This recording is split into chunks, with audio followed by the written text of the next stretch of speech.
Speaker, and this House granting me the opportunity to explain this issue during this session.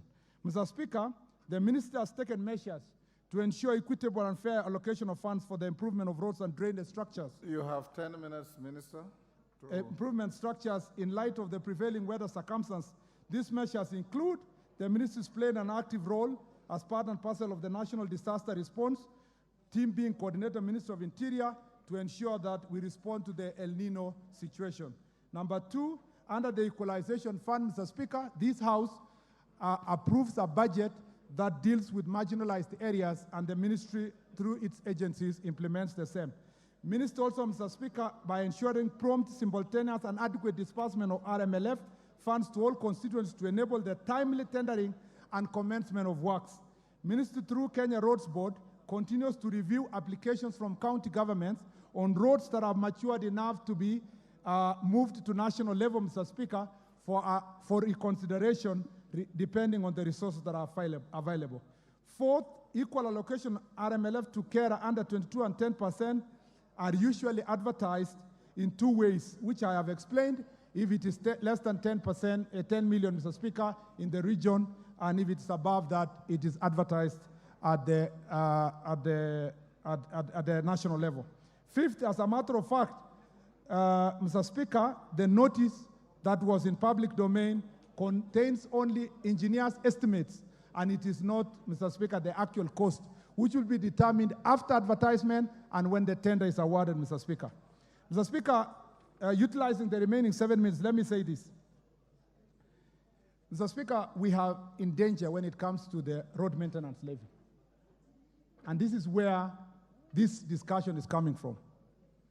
Mr. Speaker, the primary source of this road maintenance levy is levy applied designated to petroleum, which is 18 shillings per liter. A challenge has emerged in recent years in terms of revenue collected under fuel levy. In 2021-2022, it was 87 billion, Mr. Speaker. In 2022-2023, it was 86. In this financial year, Mr. Speaker, it's still 86 billion. In short, the collection of fuel levy has stopped increasing, and in the worst case scenario, may reduce going forward. This situation will not improve if electric mobility picks up quickly as anticipated. While the rate of the fuel levy has remained static for about 7 years, inflation has continued to chip away the purchasing power of the amount collected. It is notable that in 2016, the price of liter for petrol was Kenya shillings 95, while the levy was 18. 7 years later, Mr. Speaker, the price of this petrol is 218, while the fuel levy is still 18 shillings. While the fuel levy collection trend has flattened, the length of the roads, primarily rural roads, which have been upgraded to bitumen standards over the last 10 years, has increased by 4,000 kilometers. These newly upgraded roads need to be maintained. There is a comprehensive and modern approach to road maintenance known as performance-based maintenance. Under this approach, a service provider is engaged competitively to provide maintenance, which is measured in terms of specified output indicators, such as whether surface damage has been repaired promptly, drains are cleared, and the vegetation is always trimmed below a given height. The performance-based approach gives strong incentives to serve providers to do quality work at all times, since it is the most efficient way to avoid repeat jobs and associated costs. In the ideal scenario, a road should be placed under active performance-based maintenance immediately it's constructed and throughout the lifetime until new major upgrade. Unfortunately, Mr. Speaker, the National Highway Authority, whose heavily trafficked roads are well placed to benefit from performance-based maintenance, is currently not able to roll out this approach due to insufficient funds despite getting 40% of the fuel levy. The backlog of the road maintenance for the national highways is actually increasing, meaning that we may start to see potholes on major arteries due to delayed interventions. The Urban Roads Authority is not faring any better. Whereas the mandate of KURA is to maintain roads classified as urban national roads, in practice, KURA has had to intervene massively in cities, major towns, and county headquarters across the country. KURA is suffering from lack of resources to discharge this mandate. However, the most alarming situation, Mr. Speaker, is rural roads. The Rural Roads Authority does not have a robust mechanism to secure funds for any kind of regular maintenance of paved rural roads, let alone performance-based maintenance. The sad truth is that the paved roads under KERA are orphans in financial sense. As a matter of fact, members of Parliament, through the Constituent Roads Committee, are opposed to any attempt, Mr. Speaker, to allocate any money under 22% or 10% on maintenance of tarmac roads, Mr. Speaker. It is therefore true to say, Mr. Speaker, we are waiting a catastrophe. No wonder many Kenyans are complaining of potholes in many rural roads across the country, especially the low-volume seal roads. Mr. Speaker, the implications of the non-availability of funds for maintenance of the rural roads are clear. If a solution is not found for rural roads, the recently paved rural roads will be deteriorate rapidly, and both the minister and indeed the distinguished members will face difficult questions for which we will not have immediate answers from the public. A significant portion of rural roads which are upgraded to be paved roads standard were constructed in expectation that traffic volumes were minimal and relatively low expectation would suffice. In practice, economic activities are promptly picked up as new roads were opened to traffic for specific loading. Overloading has caused distress on several pavements. This makes effective maintenance even more urgent and necessary. It is in this context, Mr. Speaker, that the portion of the report of the National Dialogue Committee, which mentions a reduction of Kenya shillings 5 per litre in fuel levy, should give us a pause of reflection concerning the consequence of the road sector. Going forward, we anticipate the government will be reverting to this distinguished House for assistance and support in relation to securing adequate funds for maintenance of the various classes of national roads. Lastly, Mr. Speaker, in another 3 minutes, with your permission, Mr. Speaker, we have challenges with the development vote. This is only 3 minutes, and I'll conclude. Then I will get the necessary guidance from this House. You'll have 3 minutes. Thank you, Mr. Speaker. Having outlined the basic principle of fund allocation under the development vote, allow me to go to specific details in regard to the challenges of road financing, which have a bearing on the project implementation and equitable allocation of funds. In summary, Mr. Speaker, it is not true that the Minister of Roads and its agencies are in any way marginalizing any part of our country. Instead, the ministry works hand in hand with this august House to ensure resources are distributed fairly across the country. Mr. Speaker, the State Department of Roads has a significant budget deficit, leading to inadequate allocation of road projects. The implementation of the Road 10,000 program from the year 2013-2014, which took place in the absence of anticipated progressive rise in budget ceilings by the National Treasury, led to a portfolio of projects not being adequately funded. The rollout of Road 10,000 program ended a full circle in 2017-2018, when net government GOK budget stress started being witnessed. In the first and second years of the Road 10,000 program, an average allocation was given to be 20 billion provided. It was expected that this allocation would progress upwards. However, over time, ceiling allocation for roads in state started diminishing into an average of 55 billion from the year 2017-2018. In the 2021-2022 financial year, the State Department of Roads had allocation of 55 billion for contracts against, Mr. Speaker, an outstanding project portfolio of 900 billion shillings as of July 1st, 2022. In order to address the issue of outstanding portfolio vis-a-vis the resource available, the State Department embarked on reduction of portfolio, which currently stands at 700 billion. The reduction entailed dropping some planned but not yet awarded projects. With an average of 55 billion GOK component for contracted works and land compensation, the outstanding portfolio will take a minimum of 15 years to complete, assuming all factors remain constant, including inflation, claims, and interest. The limited allocation vis-a-vis the outstanding project portfolio result in thinly spread allocation for projects. Most of the projects that current government is implementing were awarded prior to 2020-2021 financial year. In order to address the issue of marginalized counties in terms of roadworks, the State Department would have to increase the portfolio of projects to address the disparity. This would, however, mean even thinner spread of allocation and more years to complete any of these projects. Mr. Speaker, the thin spread of GOK funding available means the road projects take longer to complete, become more expensive due to passage of time, and attract interest and more claims. Mr. Speaker, and this is my last and important point, In the current financial year, the government of Kenya allocation from this house for Department of Roads is 76 billion, against the request by National Treasury of 250 billion. The State Department therefore started the financial year with a budget shortfall of 70%. During the first supplementary budget, the 76 billion was reduced to 61 billion, Mr. Speaker. Out of the allocated 61 billion, the amount for the development of the roads is 46 billion, has been allocated for development. This inadequate budget provision vis-a-vis the huge portfolio of road projects has led to stalling of road projects everywhere in the country. And Mr. Speaker, I need to insist, everywhere in the country, because in one part of the country, they think another part is being considered. And if you go to that part, they think another part has been considered. Mr. Speaker, out of the outstanding GOK portfolio, there is a component of 155 billion pending bills as at 30th of October 2023. The available money to service those pending bills is 46 billion, which is less than 1/3 of the provision required to pay outstanding bills on road projects, in addition to more work that will be certified within the remaining portion of financial year. In association with the large stock of pending bills— Time up, Minister.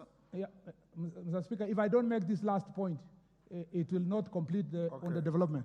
How many minutes? Give me 3, Three then minutes. I'll finish. I actually have 2 pages, so it may be less than 3. In association with the large stock of pending bills in the requirement to pay interest of the same and resourced by contractors to claims to recover the cost, in this regard, the ministry is considering to propose a new legislation to be brought to this House to cap the potential liabilities from inadequate funded projects in the manner similar to Induplam rule, Mr. Speaker. Because we have now a situation where a road is awarded 1 billion, but the claims are about 3 or 4 billion in the same road because it's been abandoned, and their claims and their interest, Mr. Speaker. Delayed release of budget of GOK Exchequer also impacts the development of roads. It is expected that once the budget has been approved, the Exchequer would optimally be released in tranches as the year progresses. In the current financial year, Mr. Speaker, against the budget of 76 billion under printed estimates, Mr. Speaker, the only releases we have received up to now is 6 billion shillings to serve, Mr. Speaker, pending roads of 155 billion and a budget of 76 billion. Even when you sit in that office and contractors are coming asking for support, Mr. Speaker, you wonder, if you spread 6 billion against a claim of 155 billion, which contractor would you give money to go on site, on which one would you not? If you give a contractor who is claiming 2-3 billion, you give them 100 million, they are unable to mobilize to go on site. And that is the true situation as we have in our country. Mr. Speaker, as I conclude, I have already touched on the matter of public participation projects while answering the questions above.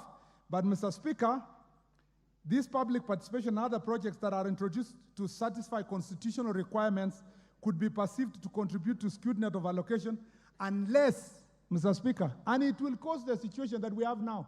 If you see members are angry here because they come to my office the way they come to your office, Mr. Speaker, a lot of the questions is the public participation funded roads allocated by this House every year. And, Mr. Speaker, unless there is a proper sensitization and, Mr. Speaker, a full discussion by this chamber in a honest manner about the appropriation of these public participation funds, Mr. Speaker, this feeling of marginalization will continue. Most of these maintenance roads under public participation initiative are implemented by KERA. It is notable that all roads under the development budget are itemized and approved by this House. Once Parliament has appropriated and approved the specific project to be implemented, the road agencies will implement. Mr. Speaker, I have a suggestion that, Mr. Speaker, instead of this House, and I can only suggest because this House is supreme to all of us, instead of this House allocating the 21 billion to either new projects or projects that are below 10 million or maintenance of roads, Mr. Speaker, if this 21 billion was available to support the pending bills, Mr. Speaker, most of our contractors would have come back to site to make sure that those roads are progressing. But this is a suggestion. I have no control as to this House, what this House decides, Mr. Speaker, I am just suggesting to the House that if you can consider, Mr. Speaker, supporting the pending bills, it will be great. While the ministry is committed to equity, it is worth noting that some of the factors considered in discussion about inequity, Mr. Speaker. And therefore, I conclude by saying this. Not all is gloom, Mr. Speaker. The government has been working extremely hard for the last 1 year to speak to our development partners, both bilateral and multilateral. I speak with experience, Mr. Speaker, because you know, and I have appraised you on this issue. I have had to travel to many different parts of this world, Mr. Speaker, and particularly to one of our bilateral partners' countries, to try to request them to consider supporting us. Mr. Speaker, the conversations are in advanced stage. Mr. Speaker, I believe that in another 2 or so months, I should be able to come back to this chamber, if invited again, to give the good news to honorable members that some of our critical number of our roads will resume, Mr. Speaker, thanks to the efforts we are working to make sure that those development partners support us. And Mr. Speaker, with utmost respect, I want to thank those development partners for listening to the Republic of Kenya and for listening to Excellency the President, having been a member of his delegation to many of these countries to deal with this issue. The last issue, Mr. Speaker, is to thank the development partners for helping us deal with the question of Eurobond, because this is where the devil lies. It is the Eurobond payment, Mr. Speaker, that is due of $2 billion that has made it impossible for us to either borrow for infrastructure or, Mr. Speaker, to be able to get other resources allocated, and even for our budget to be constricted, Mr. Speaker. Mr. Speaker, as I sit down, many members here may feel that I am a bit hard when it comes to the question of these public resources.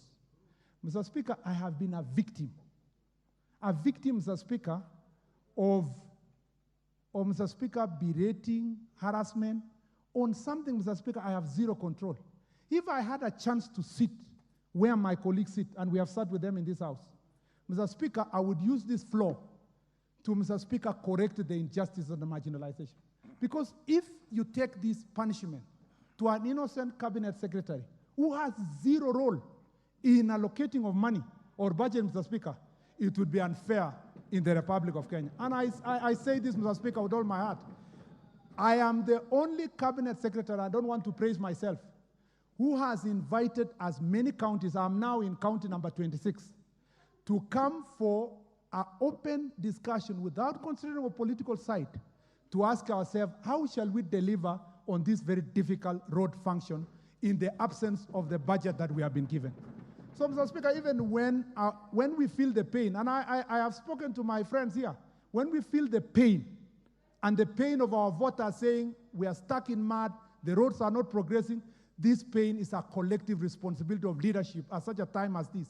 And I promise this House, I will not sleep until we succeed to return all the contractors to go on site. And there is a light at the end of the tunnel. I thank you, Mr. Speaker. Order, honorable members. This was Robert Mboi's question. The minister, hold on. The CS is no longer on the floor, so there's nothing out of order. The question belongs to Robert Mbui, but the minister has wandered far and wide on the issue. I'll give the first shot to the questioner, Robert Mbui. Then I'll give Minister, you note the questions. I'll give 5. You answer. Those will be joyriders. After the first 5, I'll give another 5. Depending on the interest, I'll see what to do. I'll start with Robert Mbui, the questioner. Thank you, Mr. Speaker. CS has just said he will not sleep until all pending roads are completed. I have one in my constituency, and I don't know whether you'll be awake for 3 months, because you said you get money in 3 months. But, Mr. Speaker, from the response of the CS, one of the things I noted is, which I think is something you need to address, is when you say the ministry cannot identify where the roads are located. Correct. It's important that, because Minister, I don't know. you are not allowed to engage the members on the floor. No, Mr. Speaker, you know, he was in the house. Listen, take notes, and you'll answer the question. Yeah, but Mr. Speaker, now, when we, on the issues that he's answered, one of the issues that comes up, Mr. Speaker, is a 10%, because he spent a lot of time explaining how the money is distributed under the Kenya Roads Board Act. But Mr. Speaker, my question was basically very specific on the tender notice, and I think he handled the tender notice issue properly, in my opinion. But Mr. Speaker, in the allocation of money, there is 10% that is administered in accordance with the road sector project approved by the CS of Transport himself and the CS for Treasury. And this is for emergencies, Mr. Speaker, like El Nino. Currently, we are experiencing El Nino. The hard-hit counties are in northeastern, eastern, and the coast, Mr. Speaker. I would like to understand from the minister whether that 10% has been spent more in that area that I've mentioned, where, Mr. Speaker, you are aware, one of our members from Eastern lost a brother because of floods, and two of our members were marooned a whole night the other day from Tana River, Mr. Speaker. So I want to know whether the 10% is allocated fairly to the areas of El Nino. Thank and then, you. Mr. Speaker, just to finish, Mr. Speaker, because one of the reasons that he's pointed out as a problem that this was an advertisement by Kera, and it was not exhaustive. Mr. Speaker, why can't Kera allow each constituency or county to advertise for their roads so that we stop seeing one advert and then all of us are convinced that that is a national cake being distributed? Isn't it fairer and possible that every county or every constituency can advertise their roads even when they go beyond 10 million? Thank you, Mr. Speaker. Thank you. Moses Serma.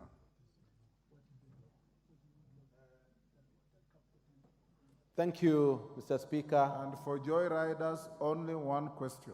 Yes. Thank you, Mr. Speaker. I want to confirm that one of the counties who have visited the CS in his office is Baringo County, and I was there. Mr. Speaker, marginalization is real. Marginalization is real. And I want to take advantage of, I want to take this opportunity to talk about my constituency. We have 3 roads which are going, just passing through my constituency. One was done by the colonial government. The second one was done by the Kenyatta government. The other one was just a road which was done by Moi to go to his house. So, in other words, all other governments have never. Ask him a question.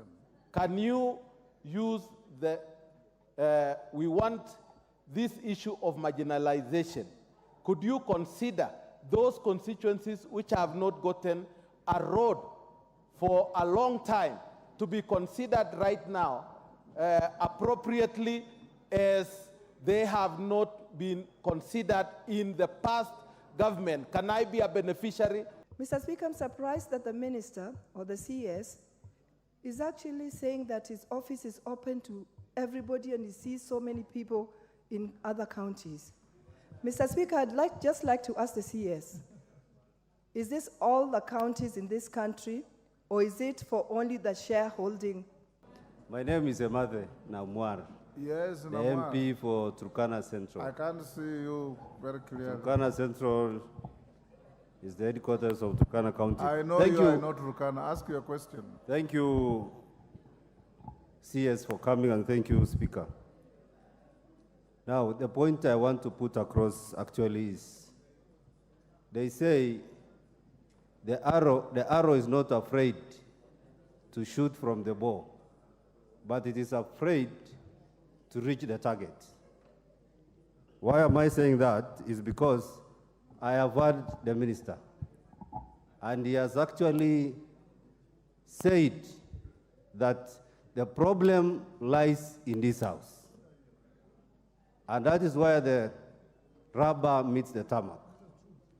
Why does Turkana, Samburu, and these other counties get 0 allocation, and we have other counties like Muranga, like Kiambu?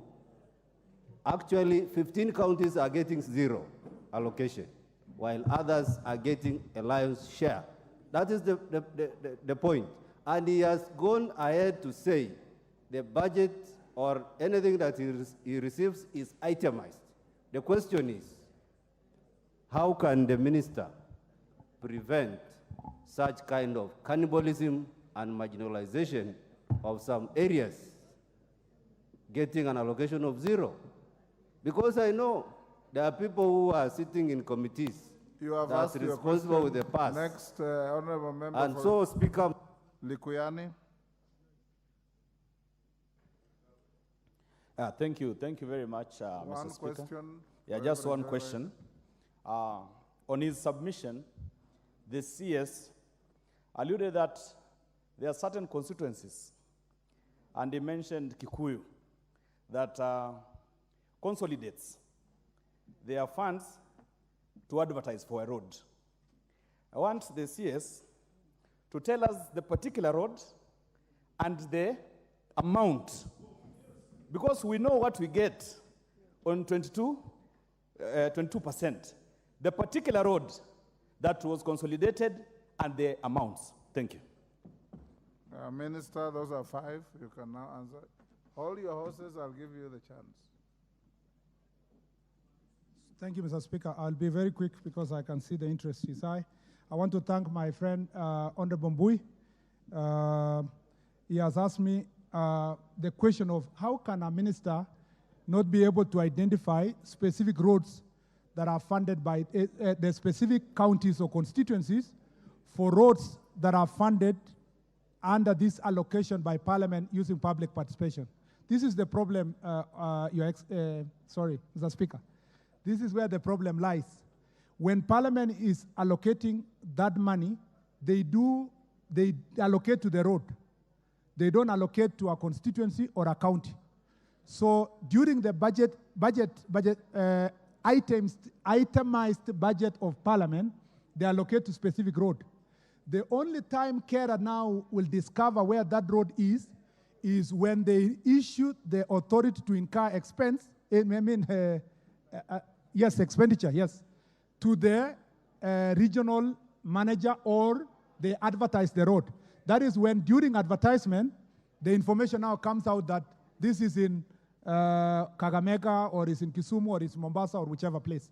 So, but during the budget process, when you people complete the budget process, as the budget is completed, you can't tell exactly where this road is, because it's just a name of road X, road Y. But during now advertisement, once the money is released from Treasury, during advertisement, when you realize, okay, this road is in a particular county. Number 2, Mr. Speaker, the 10% allocation by the Ministry and Treasury. First, I want to say, number 1, when I came to office, I found that my predecessor had used the same money to fund projects that are multi-year. So they are the ones that we will still support this year and the next financial year to make sure that they finish those projects. Projects, for example, in Fangano Island and other places, Mr. Speaker, which I know offered. And these projects reduce the amount of money that remains under what you famously call CS allocation. The money for this year for that emergency has not been spent yet, because when it was predicted that El Nino will happen, we sat down as a government and agreed that if you spend this money, what will you do to restore roads affected by El Nino? So you are right, Honorable Mbui. What we are going to do after the El Nino process, we have been predicted that by January or February, we will now do an assessment, and then the agencies, Kena and Kura, who control their procurement, will determine which roads are going to be restored. You will help us as members of Parliament under the 10% and 22%, which can be done through those ones. And then under this emergency funding, we will cover the difference for the period. Again, for the benefit of the House, this week the Treasury released the contingency fund of 1 billion shillings for us to enable us to deal with the massive destruction of El Nino at the moment. Again, we have told our agencies we will only use this money to restore structures. The usual maintenance that was always done, we use the resources that we have for maintenance. And as I said, Honorable Speaker, if there is a point I need to overemphasize here, ladies and gentlemen, honorable members, we are going to have a problem with maintenance money. The orphaned roads of Kera of 5,000 kilometers. With this rain that is coming, you will find potholes in most of your roads, especially those ones that were low volume seal standard. And you know across the country they are now potholed. Some of them, the contractor has not left the site, he has not finished the road, but behind you, you know there are potholes. Why? Because unlike Kenya that tries and Kura, Kera does not have any other location that is set aside to maintain tarmac roads. And you know, you honorable members, you don't want the 22% and the 30% to be transferred to maintain the tarmac roads. That is where we are in catch-22. Number 3, Mr. Speaker, is why can't Kera allow each county to advertise their roads? It is indeed allowed. It's only that if Parliament amends the law, the public procurement law, to allow that advertisement of more than 10 million outside the county, then very few will come to Kera. And as a matter of fact, Honorable Mbui, very, very few constituencies, like the one I mentioned, do the consolidation. Because many people are supporting roads of 5 million, 6 million, 7 million. So all the advertisements, actually nearly 95%, happen in the regional level. A few that come to national level when they exceed 10 million is in that regard. And just to answer the Member of Parliament, Lukuyani, I can supply that information later because I didn't come with it. But that the information within my knowledge, I know one road in Kikuyu that was about 20-something million that was advertised by Kera because they consolidated their resources. Mr. Speaker, Honorable Musa Sirma has talked about marginalization of his constituency. Well, whereas Eldama Ravine is marginalized, it's not the worst. Lamu East does not have an inch of tarmac. Lamu East does not have an inch of tarmac. Lugari, where I know Lugari, Mr. Speaker. In terms of Lamu East, we have tried this year. We have tried this year to try to cover them to just test the tarmac. We've given them about, under the emergency fund, the same Honorable Mbui was saying, the president directed that we give them at least 15 kilometers, which we launched 2 months ago. There are other counties that are really marginalized. If you look at the allocation for rural roads, it's Tana River. If Sirma's constituency is not sufficiently marginalized, go to the next. Mr. Speaker, however, because Honorable Sirma was in the meeting and I know the roads in Eldama Ravine, in Mogotio constituency, the interlinked up to Rongai, that they have suggested to the government, we are in the process of designing them so that we see how they can be supported, at least if we get a development partner willing to support. And that is the case for so many roads suggested by honorable members in this House. Mr. Speaker, I have had...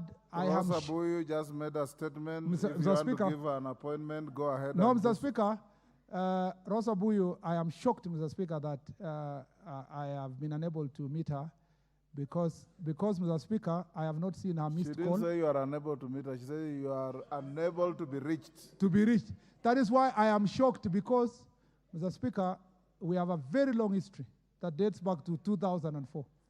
And so, Mr. Speaker, to make sure that I correct this unfortunate mistake, I will give her an appointment as soon as I leave this door, Mr. Speaker, and I will invite her for a conversation. Not just, Mr. Speaker, I know some colleagues from your constituency county came, but at that time the politics was not so right, so people feared coming to visit me. But Mr. Speaker, Homa Bay did not have a problem. I had a number of leaders from Homa Bay coming to my office. But on a lighter note, I will correct that issue. Mr. Speaker, on the Honorable Emade, I cannot overemphasize the importance, Mr. Speaker, of this House having a conversation with itself on how best to handle this question of public participation resources so that it not only helps us to sort out the pending roads, but, Mr. Speaker, can make sure that it corrects any possibilities of marginalization. But I want to hasten, Mr. Speaker, that Turkana, we have done our best as a ministry through with our development partners to provide infrastructure in Turkana County, and we are going to do more in the near future to make sure that those roads are addressed. Mr. Speaker, Good. I think... We'll take the second batch. I thank you. Wow.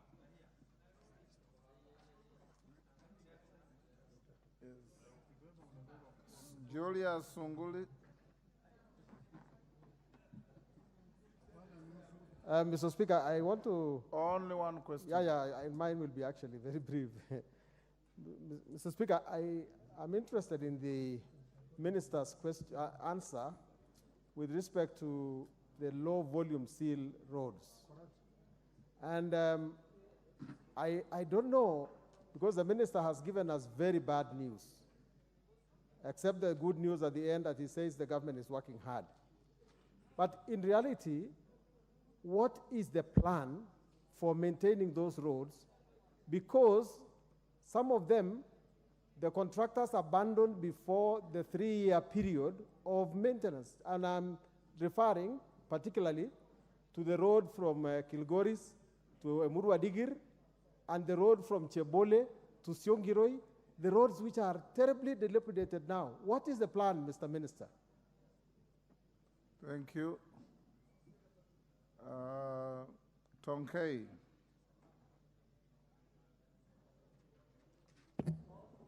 Thank you, Mr. Speaker. Mr. Speaker, the CS has spoken about marginalization. And Mr. Speaker, when you look at Narok, for so many years, Narok has been among the counties that have been marginalized on roads. I want to ask the CS, what is he going to do to address this issue of marginalization? Because, Mr. Speaker, when you talk of other counties being given money for roads, and there are counties that have never seen a tarmac road, what is he going to do to address this issue? Thank you. Wamboka, one question. Thank you, Honorable Speaker. For the record, I come from Bungoma County, and I want the Minister to be aware that all construction works, roads in Bungoma have stalled. All. Starting from Mateka, Bomula, Mianga, going to Misihu Brigadier, Sirisia, all of them are stalled. How do we feel as taxpayers when our roads have stalled, all of them, for more than 3 years, while Murang'a, every other day, they get new roads? Thank you, Honorable Speaker. Hillary. Thank you, Mr. Speaker. Mr. Speaker, most of the roads that stalled, Mr. Speaker, are roads which were designed through marginalization. And the roads the minister is trying to solve, Mr. Speaker, are the roads that were constructed Hillary, by... you are not the minister. Sorry, sir. Ask a I question. want to ask the question, Mr. Speaker. Yes. So, Mr. Speaker, I come from... has the capacity to answer questions. I come from Kipkelian constituency, Mr. Speaker, yes. And there is a road that is a security road. When there is demonstration and these people of ODM decide to close Awasi, we lose a lot of patients who are supposed to be taken to referral hospital. And we have asked the government of Kenya to construct a security road that will link us to Eldoret without necessarily going through Awasi. And I'm talking about Kericho County, which for the last 5 years didn't get a single tarmac. And if you talk about marginalization, Mr. Speaker, it is the worst marginalized county in the previous regime. So, Mr. Speaker, I'm asking what the minister is doing to help the situation in Kericho. Omolher. Thank you, Mr. Speaker. On the issue of marginalization, I want to understand the criteria used to allocate these resources, because the Cabinet Secretary is aware of the challenges, and that's why the other day when he came to Garissa, for example, the roads were inaccessible. That's why you had to fly in.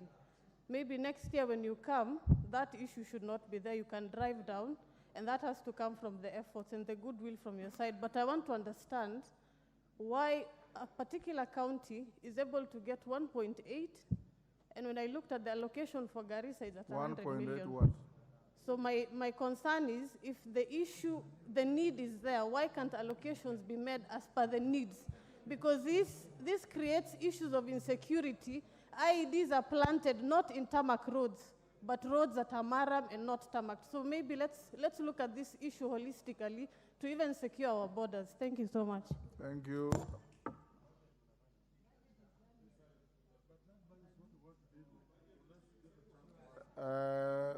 Owen Bayer. Minister, those are very short questions. I'll take a few more, and in answering also be precise and concise. Honorable Speaker, thank you very much. And, Honorable Minister, you know you and I, where we come from, we were same place for school. But I want to ask you this. Well, I appreciate what the answers you have given, but you have been accused by members, some of them may not be in this house, that of being arrogant. In fact, one recently in a radio station said that you are Mr. 10% on a radio broadcast. What do you have to say about such accusations, Honorable Minister? Yes. Wow. I'll give to Badi Twalib.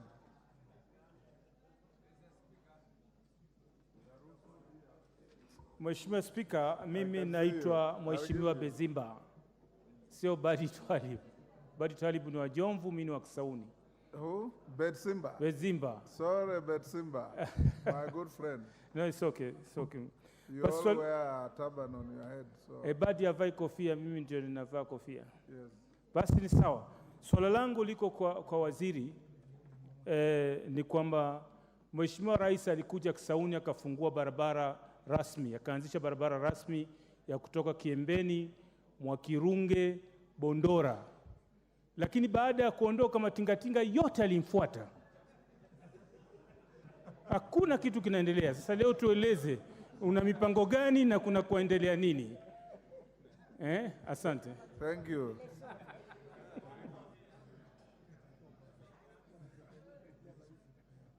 Morugara. Thank you. Thank you. Bwana CS. Okay. Tharaka Nithi is one of those counties that actually got no allocation in those tenders. You've given us an explanation. Tharaka Nithi is also notorious for having stored roads in the 3 constituencies. And those 3 roads are in Ichuka Igamba Ng'ombe, we have Chuka Kareni. In Imara constituency, we have Keria Magutuni, and in the Raka constituency, we have Marimanti Chakariga. Can you kindly give an assurance that there is an allocation for those stored roads which have been outstanding for more than 10 years from today? Thank you. Thank you. Minister, those are 8, and they are very short questions. Answer them now. Mr. Speaker, check for me that route. Mr. Speaker, I'll be quick on Honorable Sunkuli's question, Mr. Speaker. As I said earlier, I really don't have that answer, Honorable Sunkuli, from my side. We will have to have a honest conversation, all of us. In fact, I would be happy, Mr. Speaker, if you organize at the beginning of next year, if you have organized a session between our ministry and the whole house, a retreat of some sort, to ask ourselves whether the road maintenance levy, the Roads Act as it is, can continue as it is. What are we going to do with KERA? Because the other roads have fairly annual maintenance. What are we going to do with KERA? Is the 10% and 22%, should it continue just maintaining Maram continuously, while the road that used to be Maram has been upgraded to tarmac, should be abandoned completely without any resources being allocated to it? Mr. Speaker, it ends up sometimes under KERA to advertise them through the support of this house again, to do the budget, the public participation budget. Sometimes we do something called stage improvement. And that's how the Chebole Road got some money for maintenance that are going to be done. So this thing, one of the reasons why I was excited to come and respond to this question is for us to find ways of addressing these 5,000 kilometers that I have christened abandoned roads or orphaned roads that actually don't have allocation of specific resources for maintenance. Number two, as carer, after discovering that this low volume seal is just counterproductive, carer on its own motion stopped all roads. Even if they were advertised under low volume seal, they instructed the contractors to deliver it to the standard required. It's better we deliver a quarter or a three-quarter instead of delivering full and all of it gets chipped away as we work on the resources. Mr. Speaker, and therefore the road from Kilgoris to Emurwa Dikir faces that challenge, and we are still thinking how to do it. Honorable Tonkei was straightforward, just reminding me that to look at other counties that are marginalized, but it's not just the counties. Narok, for example, is a very vast county. Even if you go to the books and see that they have a good number of tarmac, at least the Segenani one was completed. And the one that comes to Mount Narok. But, Mr. Speaker, if you look at those roads, they are not enough to serve a vast county like Narok or Marsabit or Kajiado, these counties that have a very big land. So indeed, you can do the tarmac and eventually people are still saying we are marginalized because of the vastness of the land. And if you compare it to a smaller county, then it becomes a problem. The next thing is Honorable Kwamboka of Bomola. Yes, you are right. All your roads have stopped, as a matter of fact. Roads of about 10 billion. And you are not the only one. Almost every county has stopped. And I think as I said earlier, it is going to be beneficiary of this program that the ministry, with the support, with the direction and guidance of His Excellency the President, is trying to find resources to be able to deal with it. Honorable Kosgei, as mentioned, Hilary Kosgei of Kipkelion West, has mentioned the question of the road. We will not construct the road, Mr. Speaker, because of to address political issues. The ministry is blind to political sides. We serve both sides of the political divide equally because we are the government of Kenya. But the plan for a road that comes from Ainamoi to Mbogo Valley, all the way, Mr. Speaker, to Nandils has been there for over 10 years. And we've completed the design this year, and we are working towards future plans to award resources to make sure that that connectivity is important for access within Nandi County, Kericho County, up to Narok County, and also up to West Pokot and Turkana. Mr. Speaker, Honorable Owen Baya has asked me about a matter that did not happen in this House. Mr. Speaker, oh yeah, sorry, I'll come back. Garissa, I still have it. Yes. Garissa, oh sorry, I'll come back to Garissa. Mr. Speaker, of accusation of impropriety. Mr. Speaker, let me start by two things. One, sometimes when I become a really bit tough, people think you are being arrogant. In the particular situation, Mr. Speaker, a honorable member, even though not a member of this House, stood in public square and told the cabinet secretary of the Republic of Kenya, not of our community, that I should ensure that contracts are not given to people who don't come from his community. And he went further, Mr. Speaker, to say that community are full of witches. And therefore, if you give roads to a contractor from that community, we cannot hold that contractor accountable. Mr. Speaker, despite being called arrogant, I had to tell him off, Mr. Speaker. And he's only one person. There is no other member of parliament I've ever told him off. Because, Mr. Speaker, if I kept quiet,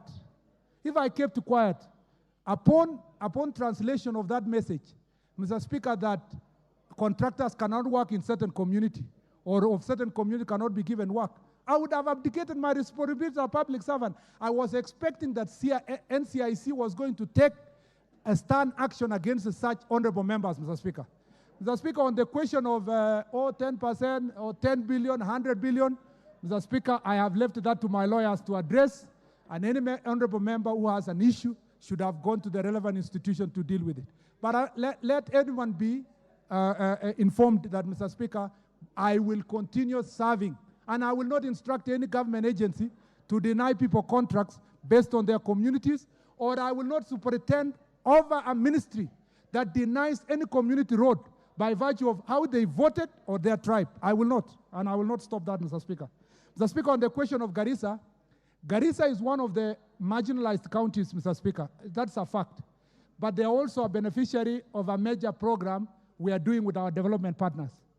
The road from Lamu to Ijara, Mr. Speaker, was badly delivered. And Mr. Speaker, when the president was elected, that's the first project we called the contractor and told the contractor he not only needs to go back to do the work, but that road must be tarmacked. And I believe that once we support that contractor, we'll tarmac. The road from Garissa to Isiolo, Mr. Speaker, is also ongoing at the moment. The road, Mr. Speaker, of Modogashe, the road from Isiolo, Kulamawe, and Kulamawe, Modogashe, the contractor is on site, Mr. Speaker, and has reached almost 10% of the project. There is a good number of projects in the northern part of our country that, if delivered, Mr. Speaker, will help us deal with insecurity and deal with marginalization, because the contract sum is not less than 60 billion, Mr. Speaker. And I invite my honorable member, as we continue implementing this project, it includes building of hospitals, it includes fiber optic, it includes building of some of the schools. I came to this house for vetting a year ago. I promised, Mr. Speaker, that I will do everything possible to ensure that the marginalized counties are brought to be part and parcel of our country, particularly the northern part of the country where Al-Shabaab characters are trying to play around, Mr. Speaker. Tarmacking the roads will make sure that there are no IEDs that are going to be hidden below the road, Mr. Speaker, and therefore affect our people. I am confident that in 5 years, Northeastern will not be the same Northeastern we've known. Mr. Speaker, the last is Kisauni. It is not true, even though the contractor is limping, Mr. Speaker, and is a son of that region, Mr. Speaker, or an elder from that region. Mr. Speaker, the contractor is on site. He is always calling Kera, coming to my office for purpose of support. So he's there, but he's limping, like many other contractors. And we are going to do everything possible to see how we support them to remain on site. The last thing is Honorable Murugara. Mr. Speaker, it is true that Rakanidi is one of the most marginalized in that regard, and I know your roads, including Chakarika Marimanti, that I went there in 2013, 2014, that has not been delivered. Mr. Speaker, at least you have a road portfolio of about 7 billion. We are doing our best to see that one is completed fast, but we have discussed with you. I don't want to say further on how to survive on connecting the other roads that we have a challenge in Tarakaniti County, Mr. Speaker. The last thing, there is some honorable member who said, Mr. Speaker, that the roads in his county are not progressing, but in Muranga, they are progressing. If you are watching the news, the honorable member from Muranga, Kehongi here, who is my friend for many years when he was a councillor, was on news hammering me, because also contractors in his county have stalled. As I said earlier, Mr. Speaker, everybody thinks the neighbor is eating. So the one who is in Muranga thinks that the one in Nandi is getting roads. The one in Nandi thinks it's the one in Homa Bay. The one in Homa Bay thinks the one in Kisumu. So let's not blame each other. We shall be able to deliver these roads if we work together. I thank you, Mr. Speaker. You know, for a cow, grass is always green across the fence. Honorable members, just lower your guard. You know, seeing the interest and the time available, I've already done 1 hour, 15 minutes on this question. Can I promise you that upon resumption from recess, I will call a Kamkunji to which this minister can come and respond to your issues? Because even if I give 5, the whole house wants to ask something.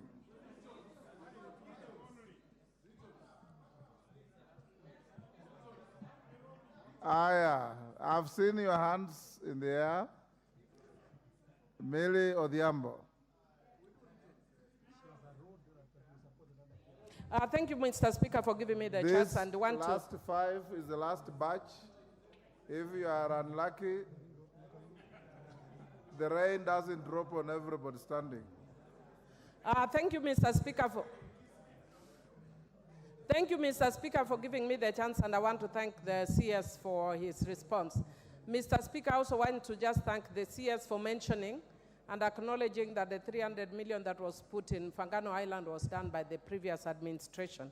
And I'm hoping that this administration will therefore ensure that it is tarmacked. But my question is this, Mr. Speaker. I've listened to the CS very carefully. That is putting back the blame to Parliament and also saying that the grass may look greener to somebody in Homa Bay, maybe because I don't know what's happening in Murang'a. Now, I sit in the budget committee, so I look at the grass from the budget committee, and I know from the budget committee that there's iniquity. What I would like to ask is that time when he'll be coming for the Kamkunji, can he come with the amount that has been allocated for public participation? Because I'm shocked at the amounts. They are not even in budget committee that you are talking about. Can you come with the amounts that you are talking about being in public participation? The discretionary 7 billion that you have, and the rest of the budget, so that we know whether there's actually equity in every of those allocations. Thank you. Because otherwise we'll just be cheating each other here, Mr. Speaker. So can he please avail that for us? Because it's, I know he can't avail it now, but can he avail all that during the Kamkunji? Thank you, Mr. Speaker. Osoro. I'll give you. Thank you very much, Honorable Speaker. Honorable Speaker, I also want to appreciate Speaker for coming in defense of a community that has been also a subject of the attack across. But that is not the question. The question, Honorable Speaker, to him specifically, while we appreciate and empathize with the economic status of the country and the challenges that, of course, the ministry faces in regard to balancing and reinstating the contractors back to site, there are regions, Honorable Speaker, that construction is ongoing. The road construction has resumed. The stall projects have resumed, the contractors have resumed work because of the change of their priority from GOK to fuel levy. What criteria does the ministry use to allocate particular roads to fuel levy, which is almost available, and let others remain under GOK, and then engage and wait to engage with development partners across the, abroad, so that they can resume duty? What criteria do they use? Thank you, Honorable Speaker. Korere. Thank you, Speaker. I want to put this question across to the Minister, and I know the Minister understands very well the issue of marginalization and insecurity. He has mentioned the issue of security roads under the budget that is directly comes from his office. Waziri, I want to tell you, yesterday, there was an attack in my constituency by bandits coming from Tiati. And an NPR was injured, and he had to be carried by others for 15 kilometers on their backs because there was no car that could access the road between Mugie to Shuro to bring that fellow to Mowarak for first aid. Waziri, as we talk today, I had to organize this morning for airlifting that person who lost a lot of blood. Right now he's in ICU because a security road I've talked about for the last more than 10 years has never been done. I want to plead with you that if nothing else in Laikipia North, the road between Mugie and Shuro, please, Waziri. We really, otherwise, these fellows will finish us. Finally, the road... One question at a time. The road from Nanyuki, neighbor to Doldol. Waziri, we know when you talk about marginalization, I think Laikipia North will qualify to be the marginalized of marginalized. That road is 65 kilometers. It has been awarded and cancelled for the last 10 years. As we speak today, Waziri, coming from Nanyuki to Doldol will take you 4 hours because that road is completely unmotorable. Milemba. Thank you, Honorable Speaker, in the House What of is Rule. it, Kamket? What is it? I'm not going to give you any. Tiati is not Kamket, and Kamket is not Tiati. Take your seat. Take your seat. Honorable Speaker. And we are not holding you responsible for the attacks from Tiati. It's just a place. Go on. Thank you, Honorable Speaker. In the House of Rules and Records, the CS and members could be forgetting this, indicted this House and said the imbalance in distribution of roads was courtesy of the House. He did not withdraw, but he did not table the list of imbalances that have been caused by this House. It's very important that for us to also reprieve and vindicate ourselves, the CS tables to you, Honorable Speaker, the list of imbalances that we caused in the so-called public participation roads. Finally, Honorable Speaker, in the same spirit of imbalance, a road was made 5 years between Kombewa and Maseno. And the bid just stopped in the side of Nyanza. The part that remains in Muhaya and Luanda has remained for the last 6 years. Could the CS speak on this? Thank you, Honorable Speaker. Thank you. Yes, Honorable Member for Wajir South. Thank you very much, Mr. This is the Speaker. last batch, Waziri. Actually, it's baffling to hear the pampered parts of the country complaining about marginalization. What are we to say, those of us from northeastern Kenya? Ask your question. Which is a monument for marginalization. Mr. Speaker, my question is, there is a difference between bad roads and no roads. What we have in northeastern Kenya are no roads. We cannot even describe them as roads. As we speak, 3.5 weeks is what it's, for the last 3.5 weeks, no vehicle has entered my constituency. And we keep hearing from the government promises that they will deliver the Horn of Africa Gateway project, which many people in Northeastern today believe is a hoax. The road is 50 kilometers away from Wajir. When are we going to see contractors on the ground building that road, which the people of northeastern Kenya have been waiting for the past 60 years? Thank you, Mr. Speaker. Member for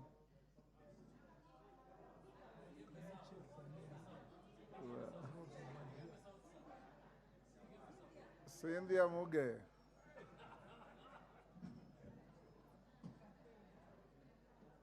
Give her the mic. Thank you, Honorable Speaker. I want to appreciate you, the Chair, and the President of the Republic of Kenya for making it possible for the CSS to appear before this House and answer serious and pertinent questions. Honorable Speaker, I want to say that I was part of the people that went to the office of the CS, whom he says 26 counties have been there, and he was not generous with information and data, but I want to appreciate him for being fair today. My question, Honorable Speaker, is that what exactly is emergency? Because when I look at the road that was considered under emergency in Nandi County, I fail to understand what is emergency. On that question, again, Honorable Speaker, I want to ask the CS, what measures is he putting in place to ensure that this emergency, whatever it means, is not used to perpetuate iniquity in the allocation of road funds, Honorable Speaker? Wow. Member, is it Kimelu? Kimelu. Yes, you are Kimelu, right? Yeah, give to Kimelu. Thank you, Mr. Speaker, for giving me the opportunity. Mr. Speaker, I want to ask the CS, from my desk, Mr. Speaker, I wrote 8 letters to the CS, and he has never answered any letter concerning the road from Sultan Ahmad, which connects Kajiado and Makueni through Kilungu. And Mr. Speaker, that road was started 2016, and only 3 kilometers, which has not been done up to date. I want to know the CS, why is he not responding to my letters and the measures he's taking, because now the road is completely cut off. at a place called Kikoko, and it's not passable, Mr. Speaker. Thank you. Minister, honorable members, we must have a cutoff. Minister, can you answer those? 8 interventions. Order, Ruku, take your seat. Mr. Speaker, I thank you. And the general questions, Minister, are marginalization, And inadequate resources, inequitable distribution. As a matter of fact, Mr. Speaker, the question asked by my friend Honorable Mili regarding the roads that we supported in Fangano Island, Mr. Speaker, through the emergency funding. Again, Mr. Speaker, Fangano Island is one of the marginalized places. No single road, no access to the highland. And Mr. Speaker, we thought it is one of the places that should have emergency support. The plans were done in the previous administration, but was not supported. So when I got to office, Mr. Speaker, I had the choice to sign for allocation of those resources or to go back to the political cocoons, Mr. Speaker, of saying the MP is from this party or the region is this region and withdraw signing those resources. Instead, Mr. Speaker, being a nationalist and being a public servant, I did what is right to be done by making sure that Fangano Island gets its rightful share. And it's not Fangano Island only. Honorable Mili knows that there are further resources supporting more roads in Homa Bay that we have supported. Mr. Speaker, on the question of, so I agree that the report, which was a question for Honorable Mboko Milema and Honorable Milson here, Millie Odhiambo, is that, Mr. Speaker, I just don't want to say the information is with the same budget committee that Honorable Millie sits in. Actually, it's the budget you passed yourselves. If the budget policy office was to be asked today to bring it and print for every member of parliament, you would have it in this house. In fact, I will struggle more to get that report than yourselves. But nevertheless, since I respect the orders of this house and has been requested by members of parliament, I will table that report to the house based on the directives. Mr. Speaker, it is not true. The majority whip, Mr. Speaker, said some places the roads are ongoing under RMLF. It is not allowed, Mr. Speaker, for road maintenance levy to support fully development. What happens is that there is a process called stage improvement that we try to support. And sometimes it is for the roads that have been worn out that are actually being maintained. It rarely happens that you start from zero a road using road maintenance levy. But there are cases like the one I said of Lamu, where because of outright marginalization, we end up doing it because we want to make sure that those people and those areas and some places where there are security problems so that we can bring them to the stage where all of us must be. Mr. Speaker, on the question of Honorable Sarah Korere, it is true. I am very much aware, Mr. Speaker, about the road from Churo, Mukie, Amaya, Tangul Bay, up to Chemalingot, Loruk, up to Loruk actually, both requested by Honorable Sarah Korere and Honorable Kamket. This is a very strategic road, Mr. Speaker. I have been saying between that road and the one that goes to Kapedo and then Lokichar, Mr. Speaker, we should be able to ask our development partners to support us. If we do those two roads, we will have dealt a big blow to banditry and bandits in this republic. And therefore, Mr. Speaker, I will be submitting this proposal to our development partners to try to support us in the same project that I've been doing in the roads that are in the northern part of the country. Mr. Speaker, on the question of Dol Dol Road, it is true. We will do everything, as I have already explained to the honorable member elsewhere, to see how we can support. And Honorable Kiunjuri was also one of the members that came to ask this question before in my office. On the question of Kombere, Maseno Road, there was no, Mr. Speaker, deliberate decision to separate the people of Nyanza and the Western by doing only Kisumu and supporting the other side. It's just that the contractor stopped somewhere near the border to Mwaya. Mr. Speaker, as soon as we get the resources, it is part of the rubric of the roads we support. He will continue to complete the road to its logical end. On the Wajir constituency, I want to assure the honorable member that most of the Horn of Africa projects, the contractors have now been identified, they are going on site, and that, Mr. Speaker, the remaining that one we re-advertised and one that is about to be advertised will change the northeastern part of the country.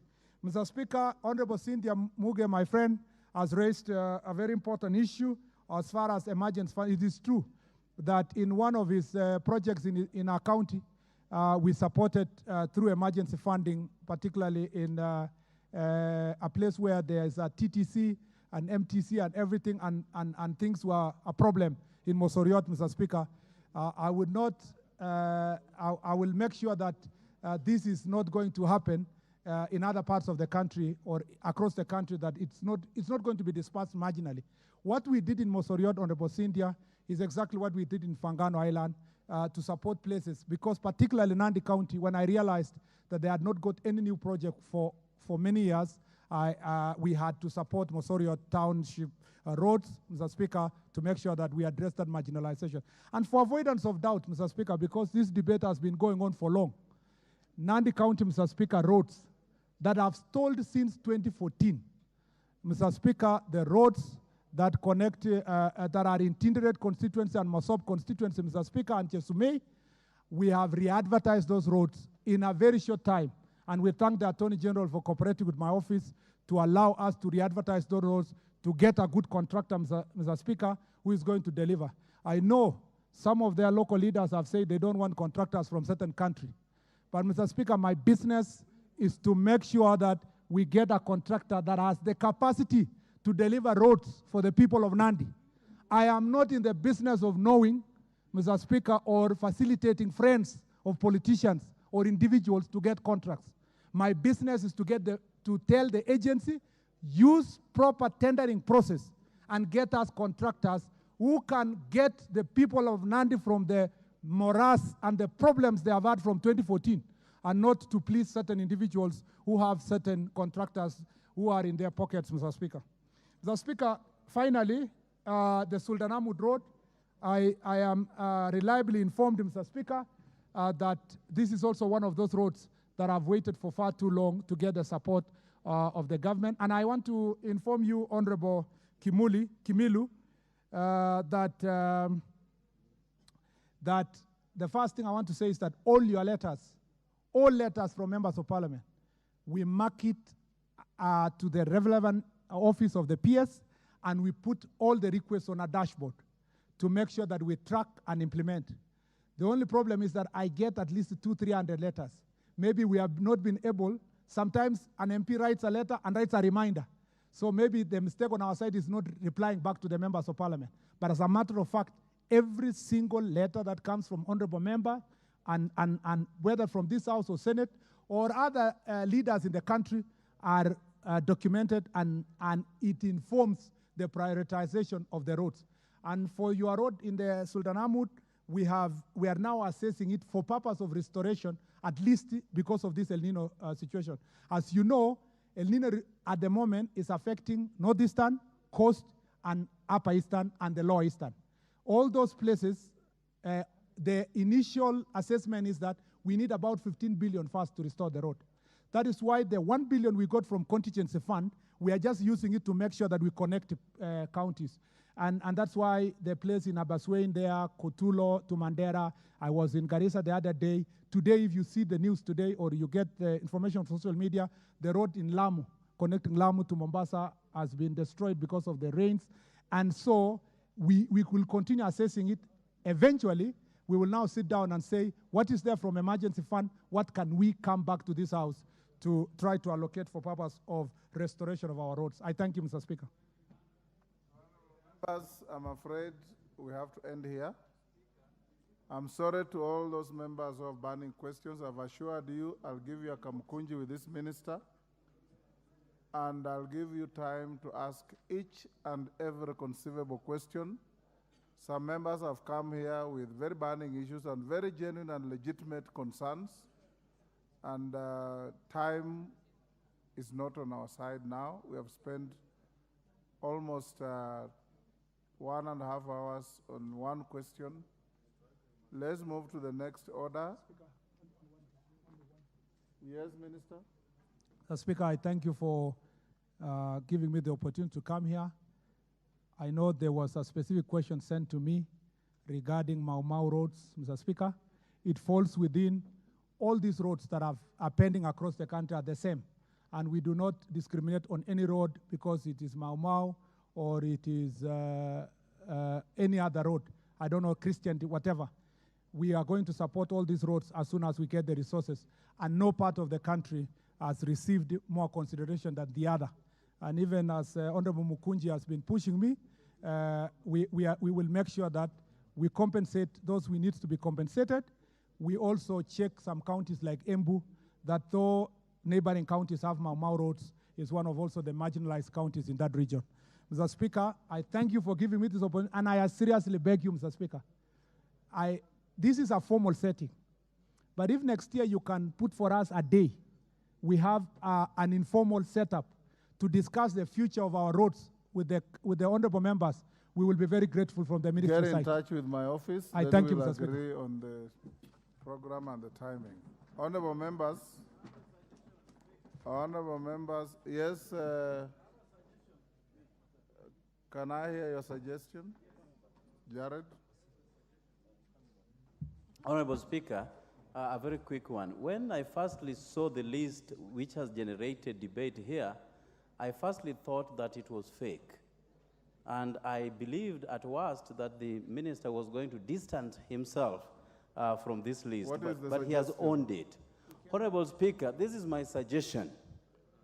Because it has been demonstrated here beyond doubt that there was a lot of inequalities in the distribution of these roads, why can't the minister go back and cancel everything so that we begin on a new slate, Honorable Speaker? Just like CDF, which cuts across all constituencies within the Republic of Kenya, why can't we adopt this model? Because even with the upsurge of El Nino flooding now, Honorable Speaker, Bungoma, where you come from, and I was shocked that even the third in command's county was left out of this scheme, Honorable Speaker. Why can't we start from afresh, have all those tenders already given out, cancelled, so that we have equal distribution of these monies? Because with El Nino, each and every place in this country is now under a lot of attack on those roads, Honorable Speaker. Nyando constituency, so as I finish, Honorable Speaker, Nyando is not... Thank you. We will prosecute all this in the Kamkunji. Thank you, Jared, for mentioning my county. Yes. Yes. Mr. Speaker, Honorable Jared is my friend, and I think I ably prosecuted the part of the question until members have agreed that we need to sit together and see the public participation resources. So on the question of floods, we will make sure that we will not distribute equally. We will have to distribute based on the damage, because this is a restoration fund. We must deal, the roads that are going to be affected most must receive the highest resources. And as you can see now, the northeastern part and parts of Nyanza, and as I said, upper eastern, lower eastern, and coast are the most affected in the country. We hope that in the next 1 month, we don't have also highest El Nino roads on the western part of the country, because as I have told you, we cannot carry the burdens that come with this El Nino any further with the resources, the little resources we have. Thank you, CS. You may now take your leave. Honorable members, you remember I informed the House that the Honorable Alice Nganga and Honorable Sheikh will be given 15 minutes each to address the House.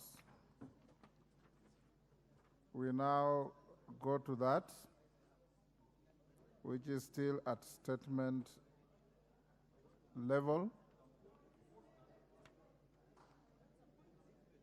Between the two of you, who goes first? Honorable Alice Nganga or Sheikh? Alice, you can go first. Hold on, the caller. We're still at statements, right? Yes, go ahead, Alice. Thank you, Honorable Speaker.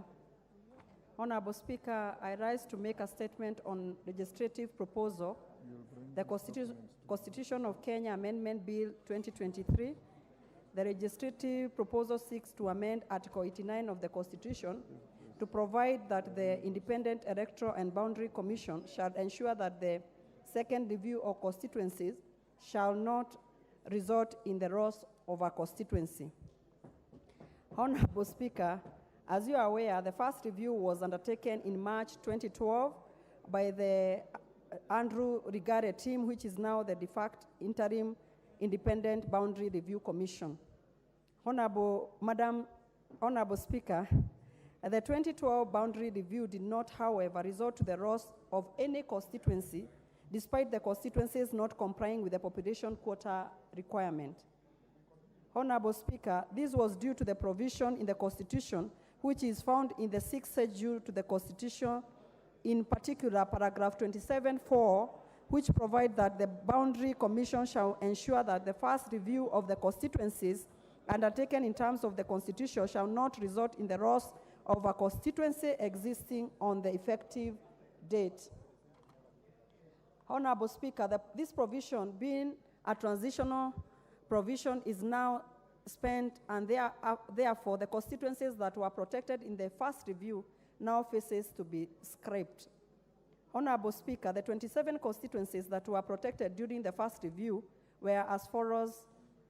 Allow me, Honorable Speaker, to read them out.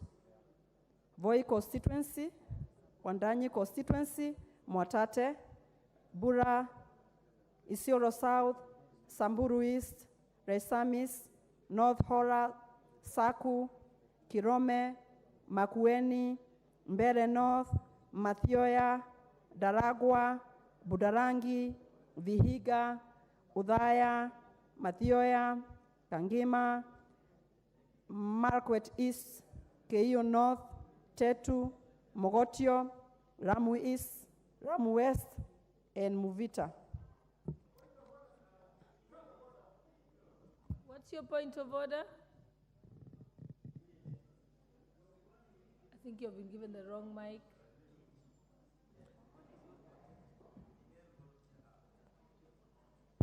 Thank you, Madam Speaker. Madam Speaker is the member in order to mislead this House by saying that Makueni is protected. As you know, Makueni has more than 200 voters registered, 200,000 voters. Proceed, Honorable Member. You got the point of information. Thank you, Honorable Speaker.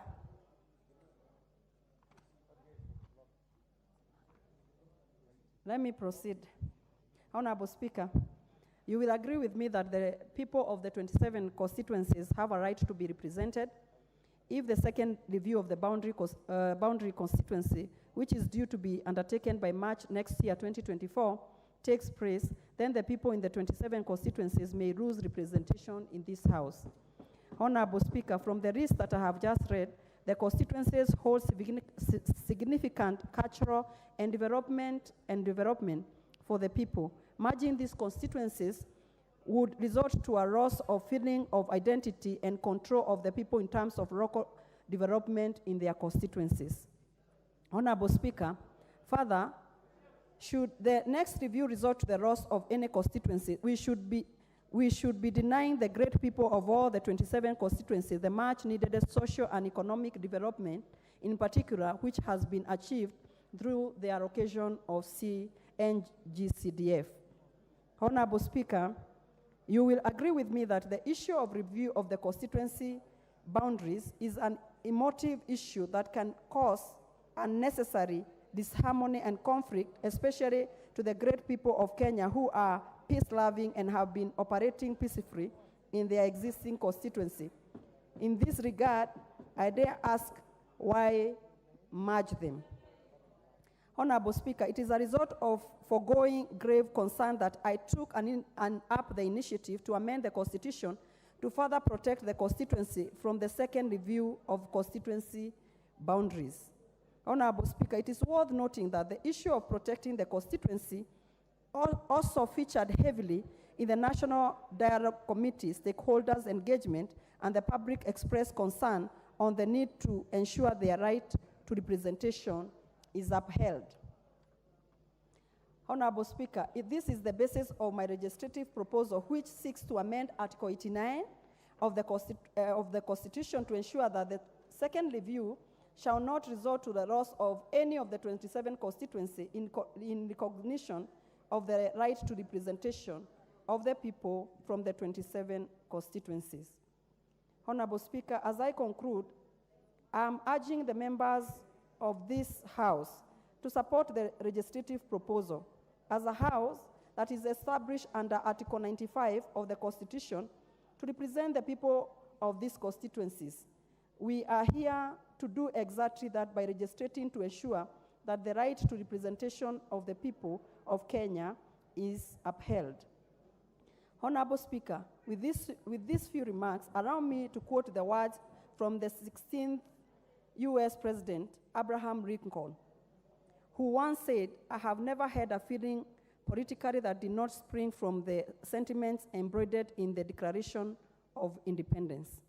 Honorable Speaker, for me, in this case of the 27 constituencies, allow me to go on record and state that I have never had a conviction that does not spring from the guiding principle, which is the welfare of the people of Kenya. This is what I stand for, and I am here on behalf of the people of the 27 constituencies to ensure their right of representation is not taken away by the second review. Honorable Speaker, we know once upon a time there were 210 constituencies in Kenya. When the review came, it did not take away the 2010 constituencies away. Rather, it added 70 more constituencies, and that is why we are 290 constituencies today. Even right now, the IBC should look into it. Instead of getting away with the 27 constituencies, they should be looking on a way on how to add more constituencies rather than taking away 27 constituencies that are already represented by honorable members of this House. Honorable Speaker, it is good, even if Adhika is not one of them, but once you come to this House, you are no longer representing only your constituency. You represent all the constituencies in this republic. And that's why I took an initiative to make sure that the 27 constituencies continue existing even after March. And that's why I stood today to bring this statement to this House and tell members, let us protect the 27 constituencies, even if we are going to add the other constituencies. But the 27 should continue existing. Thank you, Honorable Speaker. Thank you, Honorable Bashir.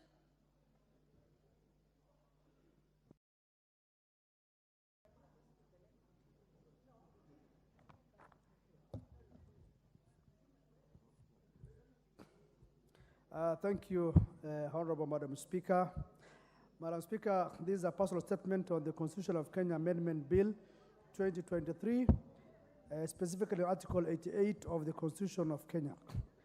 Honorable Speaker, pursuant to Standing Order 1147A, and your permission, I wish to make the following statement on this important piece of legislation. Honorable Speaker, the principal object of my bill is to amend the Constitution to ensure a continuation of the function of IBC as per Section 4, 7A, and 7B of the Act. Further, this bill seeks to ensure that in case where the Commission is not constituted and can therefore not gazette a constituency returning officer to conduct a by-election, that there is an officer, most probably the Chief Executive Officer of the Independent Electoral and Boundaries Commission, who can gazette a constituency returning officer.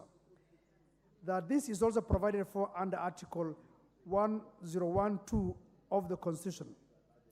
Currently, Honorable Speaker, the Commission is bereft of the chairperson, vice chairperson, and the other Commission members.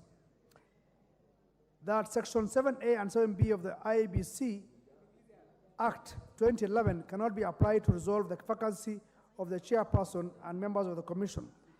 This has resulted in some constituencies and county assembly wards that were scheduled to have by-elections go without representation